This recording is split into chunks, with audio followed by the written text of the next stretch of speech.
Donde estamos tratando de aprender ahora sí que a través de los sentidos. Este gran debate filosófico entre la razón, ¿no? y los sentidos, entre los empiristas y los racionalistas. Y bueno, hay gente que se dedica a vivir y a gozar y a apreciar lo que hoy es un buen vino.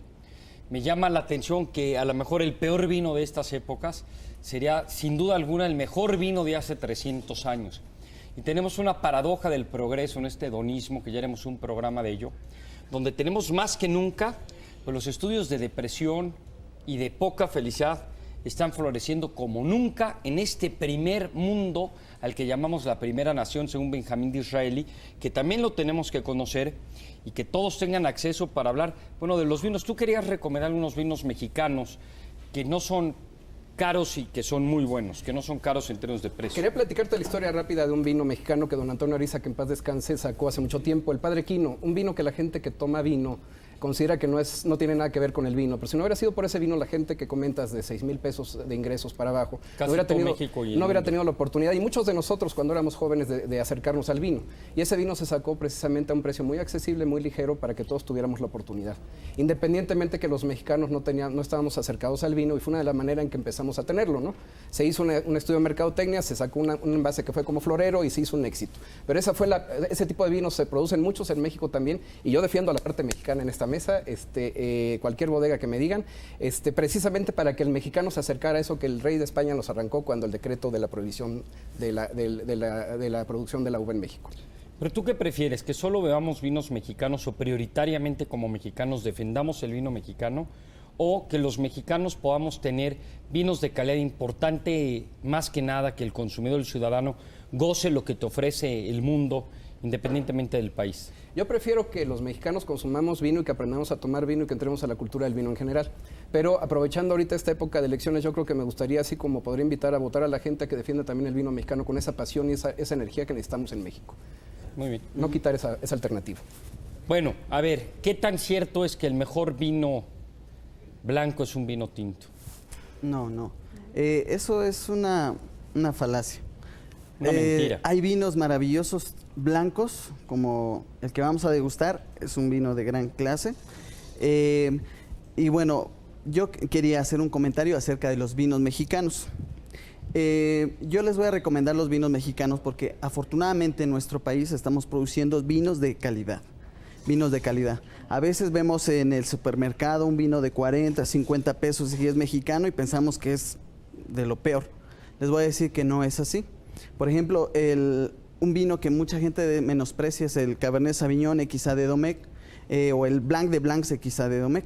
Es un vino de mesa magnífico. O sea, no necesitas quedarte sin dinero para tomar un buen vino, y ese es precisamente también los vinos de Casa Madero.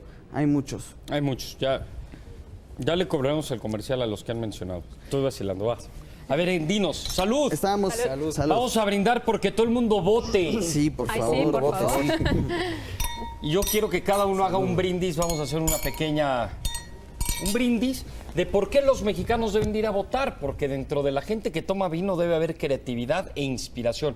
Y ahorita les pasamos a todos los del staff una copa para que las próximas tomas salgan mejor. Una copa a ver, todos. ¿por qué cada quien? ¿Por qué si tú tuvieras ahorita que decirle a la gente por qué tiene que votar?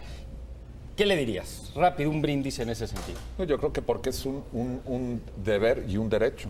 Yo creo que es muy importante, y más en un momento donde hay una apertura democrática. Nosotros somos quienes hacemos la democracia. ¿Cómo vamos a construir una democracia si no votamos? Yo creo que hay una cosa de razón lógica. Decía un gran presidente norteamericano, decía, el derecho, esto era para los norteamericanos, se lo podemos decir a los mexicanos, a los franceses, a los chinos y a todo, decía, el derecho de votar nadie se lo va a quitar al pueblo norteamericano, con excepción del propio pueblo norteamericano. Y la única manera de quitárselo es no yendo a votar. Porque cuando no ejerce este tipo de cosas se van perdiendo. Está muy bien tu brindis, vas. Mi brindis va a ser como vino mexicano. ¿Por qué votar? Porque tengo necesidad de existir, porque tengo el convencimiento de que como mexicano puedo presumirle al mundo que soy mucho más que cualquier otro ser de otra nación, y porque he hecho la lucha por subsistir después de 405 años en la historia del vino Bueno, yo mexicano. pienso que debemos votar todos los mexicanos que tengamos oportunidad de hacerlo, porque es un deber como mexicano, un deber y además es un compromiso con nuestra propia familia, ¿no? Los padres de familia, las madres de familia tienen que votar, los jóvenes por su futuro, ¿no? Porque pues todos queremos un mejor país, pero ¿qué estamos haciendo, no? Y sería importante que votemos Muy bien. para estar haciendo algo. Brindemos por ello. Vas. Por respeto personal. Muchas veces nos quejamos de que no somos respetados, de que nuestra voz no cuenta, de que la libertad y demás. Y yo creo que tenemos, por respeto propio a mí mismo, tengo que votar y por ello brindo. Bueno, vamos a brindar por votar y vamos a votar al brindar también, ¿no? De que vamos a ir a votar. Claro que sí. Sigamos, yo luego les doy más razones, pero sí creo que es muy importante recordar que algo que tú decías, Juan Carlos, miren, en 1929, algo que nosotros damos por un hecho, las mujeres no podían votar en Londres. Ya les había costado mucho tiempo. En México, bueno, hasta la independencia de México logramos hacer algo. En el 44, las mujeres en Francia. En el 53 en México. Los americanos, la gente afroamericana no podía votar hasta los 60 en Estados Unidos. En Sudáfrica, lo que acabamos de vivir con el apartheid, que apenas la gente le costó tanto trabajo ganarse el derecho al voto. En Chile, después del 73, también tuvieron que regresar a una vida democrática para poder vivir realmente unas elecciones. En Cuba, que no se puede votar, en Corea del Norte, claro. Lo que pasa hoy por hoy en Burma, en China. Entonces mucha gente dice, no, pues es gratis, si puedo voy, si no voy. Ha costado tanto trabajo esto, y si no recordamos la historia y no la vivimos, pues la perdemos. Entonces yo creo que por eso también hay una obligación ahí. Regresemos rapidísimo al vino. Al vino. Bueno, hablábamos de la cata. La cata es importante. Primeramente es leer... Yo sé lo que es una cata en karate. ¿Qué es una cata? La cata es la apreciación del vino. Primeramente vamos a leer lo que es la etiqueta. Nos vamos a dar cuenta que es un vino Casa Grande, la uva es Chardonnay, es un gran reserva. Eso nos da ya mucha información. ¿Qué significa y nos habla acerca... uva Chardonnay? A ver, dime. Uva Chardonnay, bueno, hay aproximadamente 9,000 variedades diferentes de uva. Nada más dinos el 50%. De las cuales se utilizan más que nada 200 variedades para producir vinos de calidad. Una de las uvas más importantes del mundo, o la uva reina, es precisamente la Chardonnay, con la cual se elaboran los vinos de la Borgoña, que son vinos reconocidos por su gran calidad, ¿no? Afortunadamente esta uva la hemos traído a nuestro país y estamos produciendo vinos maravillosos como es este. ¿Okay? Muy bien. Entonces, mira, hablábamos acerca de leyendo la etiqueta nos vamos a dar cuenta de muchas cosas, del grado alcohólico, del productor. Muchos vinos ya en la actualidad traen en la parte de atrás una contraetiqueta donde vienen características del vino, cuánto tiempo estuvo en barrica, qué aromas podemos encontrar. Todo eso, o sea, es bueno que lo ¿Qué es lo mucho vean. alcohol, qué es poco alcohol cuando uno lee? Bueno, en el caso de los vinos blancos hay rangos de grado alcohólico. El grado alcohólico es el porcentaje de alcohol vínico que se encuentra dentro de una botella de vino, además del agua, que es agua orgánica que viene de las uvas, y también todos los elementos bioquímicos naturales que tiene un vino. ¿Okay? Y bueno, estábamos hablando acerca de la cata, es importante. Podemos ver en este vino que tenemos un color amarillo pajizo con destellos dorados. Algunas notas verdosas también, tiene una muy buena densidad. En aromas podemos encontrar aromas de frutos tropicales, son los que predominan, la piña, el mango, algunas notas de chabacano, algunas notas de durazno. Además de la madera está presente, los aromas de maderas finas, sobre todo el cedro está presente en este vino. Son aromas que al principio a lo mejor no puedas apreciarlos, porque mucha gente, y fue el caso mío, cuando me decían, ¿a qué huele este vino? Pues a mí me huele a vino, ¿no? Pero es como todo, la práctica hace al maestro, y conforme tú degustes más... Pero si yo pusieras 3 personas con tu profesión, ¿no? Y los separo y les doy la misma botella y no se escucha lo que dice uno, lo que dice otro y lo que dice otro. ¿Qué probabilidades hay que los tres me digan que huele a lo que tú me dijiste que huele esa copa? Que a piña, que a mango, que a madera.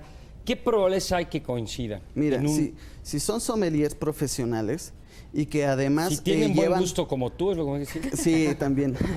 Si llevan un cierto tiempo degustando vinos, Si tres profesionales van a sommelier. coincidir en todo, en todo. Si acaso alguna persona o algunas personas tengan algo que se llama el umbral de percepciones. Yo puedo encontrar ciertos aromas que muy probablemente tú no encuentres y viceversa. A lo mejor tú encuentras algunos aromas que yo no encuentro. Y es ¿Sí? que también- Todo tiene que ver con nuestra memoria gusto-olfativa, que se llama. Tiene Y- que ver mucho con memoria olfativa, con qué olores recuerdas, porque a veces estás Exactamente. catando un vino y de pronto dices, huele a... Y luego llega alguien y te dice cereza, y obviamente dices, ay, cereza era lo que yo Pero siempre si tenía en la tengo a mente. tres expertos, van a coincidir en los olores, Claro. en el aroma. Sí, Claro que por sí. lo menos grupos aromáticos, porque también esto tiene que ver con grupos aromáticos, entonces va a coincidir en que es un grupo aromático floral, que uno detecta más el jazmín y el otro más la gardenia, bueno, pero es similares los olores en cuanto al grupo aromático, y si son expertos, pues sí tienen que coincidir. Sí, sí, mayormente. coincide. Inclusive hay catas ciegas. Ajá. Si yo donde- les preguntara, porque ya estamos describiendo los vinos y para que el programa se vuelva también interesante en otros temas de Pensar México, ¿qué tipo de vinos son los candidatos? Sin hacerle publicidad, porque ya sé, por ley, esto no se puede, así es que, ¿qué nos dirías tú, por ejemplo? ¿Qué tipo de vino sería el candidato del PAN? El candidato del PAN. Si nos los describieras como vino. El para candidato poderte del entender. PAN. Pues El del PRI y el del un PRD, pero vino- rápido, ¿eh? Un vino... No, porque me estás... Mejor te la comprometiendo. regreso de la siguiente manera, te voy a hablar como vino mexicano. Este vino mexicano Háblame fue- de presidentes norteamericanos, de gente que no esté en la contienda. No, bueno... ¿Qué tipo de vino sería Bush, por ejemplo? no, te voy a decir el candidato del PAN. No, mejor Bush, para no meternos en problemas con él. Sí, Hay que Bueno, Bush, respetar todo. el peor vino A que puede pesar de que existir. hayan malas reglas, a veces hay que cumplirlas. ¿qué? Sí, no, George Bush, un No, vino de lo- no, si te cae bien Bush, ¿cómo sería? Bush es simplón, Clinton es complejo. Eso no te hace más inteligente o más tonto. No dije conflictivo ni complicado, dije complejo, como que su mente es más compleja. Sí, por ¿Cómo supuesto. sería un vino tipo Bush y uno tipo Clinton? A ver. Exactamente. Bueno, hay una cosa que los vinos son muy similares a las personas. Tienen carácter, tienen su identidad propia, cada uno de los vinos. Entonces, el caso de Bush, pues sería un vino de mesa, sencillo, sin pretensiones, ¿no? Y el caso de Clinton, que me decías, pues un Pues vino sin ya ninguna más sin complejo, pretensiones. con Pero estaré más- en la mesa dirá que la mesa, ¿no? Sí. Como, Y sin alcohol. solo quiero un poco de paz, no little bit No, of pues hay, peace. hay vinos que De mezclan Rusia. mucho esta complejidad. O sea, si tú tienes un vino muy estructurado, tenemos vinos mexicanos muy estructurados, tenemos vinos españoles bastante estructurados. ¿Cómo sería Fidel Castro? ¿Qué tipo de vino sería, Juan Carlos? Yo creo que es un tipo de vino cambiante con el tiempo. Un vino que ha pasado en un proceso de ser un vino simple a un vino de gran maduración con un cierto grado de acidez. ¿Coinciden? Yo lo manejaría como una uva autóctona, en donde su personalidad muestra en sus raíces, que está tratando de competir contra las uvas finas que existen en el mundo, como las francesas con Cabernet Sauvignon, Merlot, y tratar de estar al mismo nivel. Yo creo que es más interesante compararlo con uvas, más que con vinos, ¿no? Porque las uvas tienen ciertas características que de hecho los seres humanos de ¿Qué pronto... uva sería el presidente Fox? ¿Qué uva sería el presidente Fox? Bueno, podríamos ponerla tempranillo porque es resistente a un cambio muy fuerte del país. El cambio que estamos viviendo en México es un cambio muy importante, muy fuerte. Y la uva tempranillo resiste estos cambios, ¿no? Cualquier tipo de cambio climatológico para mí. El agua que primero se cosecha en el viñedo. Por eso ¿Qué se tipo llama de uva tempranillo. fue Cedillo? ¿O Salinas? Cedillo, una Cabernet Sauvignon, la reina de los tintos. ¿Por qué? Y Cedillo, ¿Por qué? ¿por qué? Porque yo considero que fue un muy buen presidente. un muy buen Entonces, ¿qué presidente. tipo de vino es la reina de la...? Pues, de Repítelo, grandes ¿no? vinos. Cabernet Sauvignon. Muy buenos Cabernet vinos. También la Merlot. La Merlot es una de las uvas más importantes del mundo que produce vinos maravillosos. Pero es que es interesante porque si yo les pregunto con personalidades, Sí, cada quien piensa en otra. Así es. Por eso si te preguntara sobre el mismo vino, igual y tienes una diferente perspectiva, ¿no? Pero está bien. Vámonos contra el reloj y ya quiero probar un vino tinto, así es que Bueno. al grano. El blanco.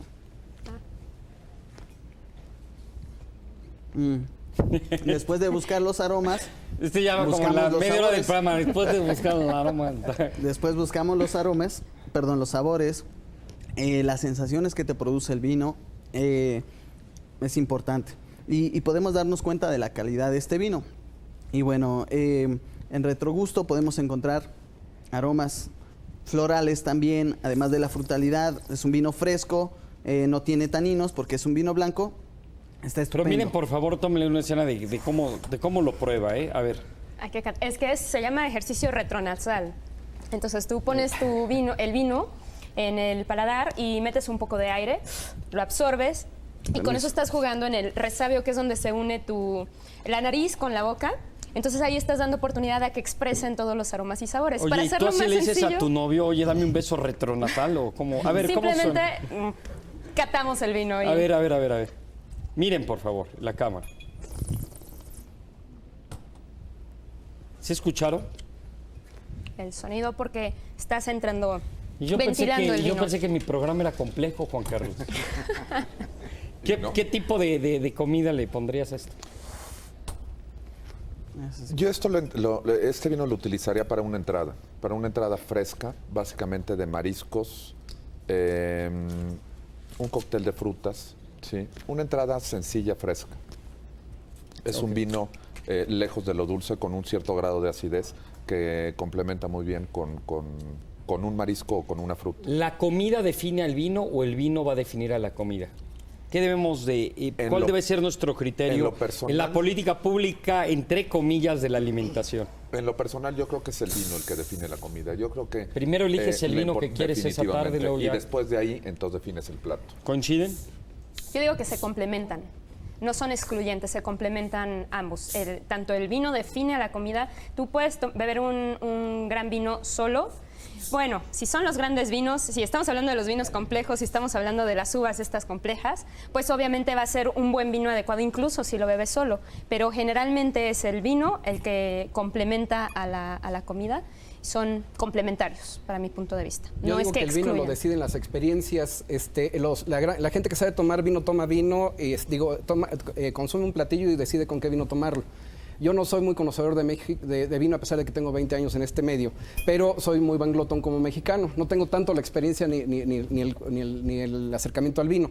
Pero lo que yo hago y lo que yo recomiendo y lo que veo que muchos chefs hacen es huelen el vino y cierren los ojos y evoquen con qué les gustaría comer, el quinto sentido. Qué ¿Con qué me interesante. gustaría comer? Y normalmente no se van a equivocar. Es decir, el olor, el aroma, lo que sienten del vino dicen, ¿Con qué ¿esto se te con antoja? qué va? ¿Con Es qué se como te tu antoja? musa inspiracional, ¿no? Sí, te abre un el espacio de un sentido. sentimiento. Dices, se me antoja para una carne delgada, gruesa, grasosa. Como decía ella, es muy importante. Según la textura del vino, las grasas en las comidas, es importante el vino conforme a la cuestión de las grasas. A ver, rapidísimo. Antes de seguir al tinto, yo te definiré este vino. Me evoca mi luna de miel, es un vino brillante, muy pasional, muy amoroso. Es un vino que me Tu recuerda... esposa te está viendo, ¿verdad? Eso se llama trampa, pero está bien. No, bueno, es una forma de escribir el vino de manera diferente y no técnica, ¿no? Mira qué precisamente delicia. para no espantarlo. Me evoca mi suegra, tipas. No. Ahora, esa referencia de mi luna de miel no la vas a vivir tú refiriéndote a lo que tú No. manejabas. Es una referencia que tú no tienes marcada. Y es válido que yo Te diga eso. recuerda ese vino a tu... Ajá, es válido que yo lo diga, ¿no? Porque fue una experiencia vivida. Si tú lo quieres entrar al mismo parámetro, ya me preocuparía, ¿no? No. Sin duda. Tienes toda la ¿Tienes algún hijo güerito por ahí? No es cierto. Oye, ya en serio, perdón. Esto en base a referencias. Ya que estamos en este juego de palabras y el vino nos acompaña, o lo acompañamos al vino por lo que ustedes están diciendo. Si realmente estás en una reunión de negocios, ves la situación medio perdida, ¿qué tipo de vino recomiendas? Y si cambiaría versus una situación de negocios donde tienes la situación medio ganada. A ver, ¿hay alguna diferencia? Hace poco leí un documental, documental, donde resulta que en países como Argentina, como Chile, países que están empezando a mover su economía, los grandes empresarios les están dando cursos a sus ejecutivos de vino con el propósito de que sepan de vino y por ende hagan buenos negocios. Y bueno, en Europa son muy prósperos. A ver, pero por ejemplo, Juan Carlos quiere conquistar a un cliente. a una dama que yo conozco, de hecho. Y no vamos a decir el nombre, no te preocupes. Una mujer muy brillante, etc. ¿Qué le recomendarías? ¿Le quiere hacer...? Bueno, él se supone que sabe, pero ¿tú qué le recomendarías? Un vino ¿Te quieres redondo. ligar y... No tienes novio, ¿va? ¿Te quieres ligar a Juan Carlos? No tienes novio, es un ejemplo. Ok. A ver, tú pones la comida, tú pones el vino. Un vino Yo me paro, redondo. no se slide. No. Un vino redondo, ¿Qué significa? bien equilibrado. Explícale Redondo a la gente, explícame a mí, por favor. Redondo o equilibrado es un vino que, como su nombre lo indica, tiene equilibrio entre sus componentes, taninos, acidez y alcohol, ¿no? Taninos es la sensación astringente, para no ponerlo en en términos muy difíciles. Taninos es la sensación astringente, acidez es lo que te hace salivar, los laterales de la lengua, y alcohol, pues obviamente es lo que tú sientes, ¿no? Si es un vino equilibrado, quiere decir que ese vino ya pasó más tiempo en la barrica, ya pasó más tiempo en la botella. Quiere decir que detrás de esa botella... Entonces tú llegas al súper y dices, quiero un vino equilibrado, redondo. Sí. Ok. Sí, definitivamente. ¿Tinto o blanco? Depende velo bien, depende de la ocasión, la persona, pero La yo me ocasión iría... ya quedó clara. Yo me iría por los dos. Yo pondría un vino blanco de entrada y después lo acompañaría el plato tú lo fuerte quieres con un- emborrachar, ¿no? Pues así, cualquier cae, ¿no? Sí, cualquiera. Para que caiga seguro. No, ponemos un vino tinto después y el vino de postre, porque así tienes... 3 vinos. Increciendo, ¿no? Tienes el... ¿Tú qué le vas a hacer de cocinar? Este es un gran chef, quiero decir. sí. Vas. Pues mira, yo comenzaría con, por Te está supuesto, si poniendo estamos en estos una vinos, cuestión íntima, pues vamos a meter los mariscos, ¿no? Yo creo que no pueden quedar fuera. Tú sabrás, no eres alérgica. No soy alérgica, no hay problema. Luego Pero primero podemos pregúntale, sí. ¿Qué buscar... marisco? A ver, ¿eso con el vino blanco? A mí me gusta... ¿Qué marca de vino blanco? Nombre y apellido, rápido. Una marca de vino blanco tenemos el Viña Redondo. Esmeralda. Ah, ok, ese Viña pondrías. Esmeralda. Vas. El Esmeralda, yo me iría un poco por un picado de pescado fresco, ¿sí? Ok. Podemos tener después una carne blanca, ¿sí? Puede ser unos medallones de cerdo, por decir algo, o una carne roja muy suave, muy delgada, ¿sí? Acompañada con frutas suaves como puede ser la calabaza, la papa, un poco para dejar sentir los vinos, la ocasión de los vinos. Claro. Y para la parte romántica, ¿cómo lo asocias esto? Yo creo que eso lo comenzaría a acentuar con un vino dulce al final. Ok. ¿Sí? Para ir principio, tomando el tiempo suave, poco a poco, platicando de... Sí. Mire, a véanle en la Y cara, esos dice sí, temas. sí, sí. Sí, es el... Va, oye, sí sabes, Juan creciendo, Carlos. Va bien. Yo prendo las velas y ustedes pagan la cuenta y vámonos. No, ¿qué más? Yo creo que es Postre. importante, sí, yo creo que el principio de una correlación íntima es ir platicando de diferentes temas, ir conociéndose en los gustos antes de entrar al gusto personal de uno y otro. Y yo creo que un buen postre ligero con un vino dulce, grato, es el momento adecuado para hablar de lo que quieres a lo que quieres llegar. Pero estamos de acuerdo que el vino tiene que ser también evolucionando. Digo, si así como una relación empieza a evolucionar y empieza a abrirse, digamos, obviamente el vino tiene que expresar este tipo de elementos, debe de ser redondo y evolucionar tanto en nariz como en paladar. Entonces hablaríamos de un vino más complejo. Un vino reserva, yo hablaría. Sí, sin bueno, a duda. veces en la escuela te enseñan matemáticas, literatura, pero no te enseñan cómo comunicarte. Y el 70 o 90% de los problemas tiene que ver con ello, con nuestros políticos, entre amigos, con Sí, parejas, sí. etcétera. Y lo que ustedes creo que están aquí compartiendo al público, que creo que es fundamental, a veces se nos olvida, es que la comunicación no solo es verbal, principalmente es no verbal. Sí. Y tiene que ver con qué mensaje te mando si Así bajo es. la luz, si pongo un poco de musiquita, Si si pongo tomamos este vino, Claro. si guardamos silencio, si lo sentimos, si le damos espacio a tal platillo. Es decir, qué importante en el hedonismo, yo creo que a la conclusión que llego yo con el vino y con su ejemplo, es qué importante es aprender a utilizar todo y apreciarlo para poder tener este tipo como de pegamento entre los seres humanos que es cooperación, que es, ¿no? que es sentir esas partículas que no existen, pero que te pueden llevar a unirte y a vivir un mejor momento gracias a aprender a comunicarte. Se nos acabó el tiempo. Por favor, díganos a todos ustedes que nos ven en su casa si quieren más programas de este estilo, porque este es su espacio. Estamos afortunadamente en Proyecto 40 experimentando, haciendo de programas de vino temas de debate, de temas de debate, programas de hedonismo, a pensar México de diferentes formas. Y yo, por supuesto, diferentes perspectivas. Y por ello esperamos que les haya gustado, hablando de gustar, de degustación, y que nos digan, nos compartan ustedes qué piensan. Necesitamos pensar también a través de este tipo de espacios, de este tipo de programas como el de hoy. Si ustedes agradecerles y recomendar una cosa, un buen vino les diría para después de votar, pero en su casa, porque hay de esas leyes que a mí me parecen medio retrógradas, que son las leyes secas, que no apuestan en la inteligencia del mexicano, como esas leyes que dicen que no hables de política en términos de propaganda antes de tales días. Pero bueno, en su casa, ¿qué tipo de vino después de votar? Porque uno tiene que gozar que cumplió con su derecho y su obligación ciudadana y civil. ¿Qué recomiendas para este domingo? Y nos vamos. Un vino, el que quieran. Puede ser uno de mesa, un crianza, un reserva, un gran Pero reserva. después de un el que más triunfo, les guste. cumplí, fui a votar, de mí no quedó. ¿Qué vino? Un mexicano. En Bruselas, Bélgica, participamos 31 muestras de vinos mexicanos en uno de los concursos internacionales más importantes y trajimos 15 medallas. Francia mandó 1,700 medallas. tu negocio porque te lo vamos a cobrar más. Mexicano. Los Yo vinos sacaría mexicanos. alguna botella que he tenido guardada por más de 4 o 5 años para una celebración especial de cualquier tipo de uva, pero Claro. que haya tenido un espacio para un momento especial. Festejar que cumpliste Así como es. ciudadano. Caray, muy bien. Tú. Yo pondría un Matarromera Reserva, que es un vino redondo, que es un vino que va a evolucionar y que es un vino, además, para grandes ocasiones. Y yo sacaría, como aquí dijo los compañeros, una buena caguama en la casa, decir, hoy cumplí, porque la verdad es que en gusto se rompen géneros, pero el sentimiento de, bueno, ser ciudadano y dar el ejemplo y votar y luego exigir cuentas, ese no nos los quita nadie. Les agradecemos, esto fue Pensar México. Muchas gracias. Gracias, ¿eh? Perdón, nos quedamos con muchas ganas de más cosas, pero pues